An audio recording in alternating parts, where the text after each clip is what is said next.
Today's technology enables educators to engage with students in a real and hands-on fashion. Engaging students with technology is about so much more than just replacing the conventional approach of the use of number 2 pencils with pens and paper. Educators in today's 21st century schools have an opportunity to present learning methods to the tech-savvy students of today's classroom with curriculum-paired technical learning methods that can be productive as well as stimulating when experienced in education. For instance, the use of virtual reality simulations in the classroom. It's a great way to incorporate curriculum into the learning experience. The problem seems to be that teachers simply aren't employing these tactics in the infrastructure of their classrooms. And that is a real problem. Virtual reality is a great tool to be harnessed in today's 21st century schools. Virtual realities are artificial environments in which a person can encounter learning through the stimuli of sensory processing, which takes place in the brain, as demonstrated by sights and sounds. Virtual realities, otherwise referred to as VRs, are computer-generated simulations that can turn an individual's world of learning from the novel perspective of, well, what Christopher Columbus would consider to be flat and old world, to that of receiving information in a new world, 3D, tangible. These types of environments incorporate 3 of our basic 5 human senses into the learning process. Virtual reality simulations are a great way to engage creative thinkers to view material in an environment which involves the 5 senses and potentially impacts a student's learning, such as being demonstrated by this student.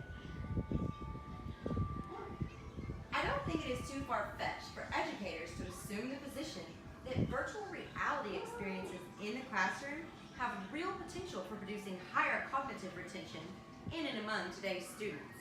Simply stated, learned concepts are experienced by the brain's ability to process new information through the 5 senses, which are experienced in these paired learning devices, such as this merge cube. Currently this guy's looking and learning about the human anatomy of brain, heart, and lungs. Pretty awesome if you ask me. Intrigued? Well, he sure seems to be. In addition to these tools being applicable for students in today's 21st century learning, the cost efficiencies are also a considerable feasibility.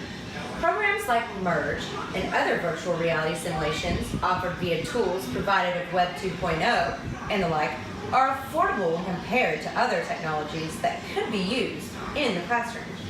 At the present time, Google has VR headsets available for purchase that are constructed from cardboard, making them a great choice as far as economically efficient classrooms are concerned. Google gobblers are cost efficient and are available for purchase at Walmart.com and for the reasonably low price of $8.95 per headset.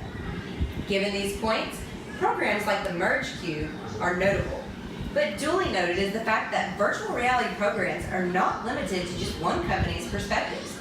Many virtual reality programs offer feasibility, such as Google's Expedition program, being just one of the many examples of how these programs are turning smartphones into virtual reality viewing platforms, and via the use of inexpensively constructed cardboard, presenting students with information in a manner that is creative, fun, exciting, and affordable. Currently, he's exploring the solar system.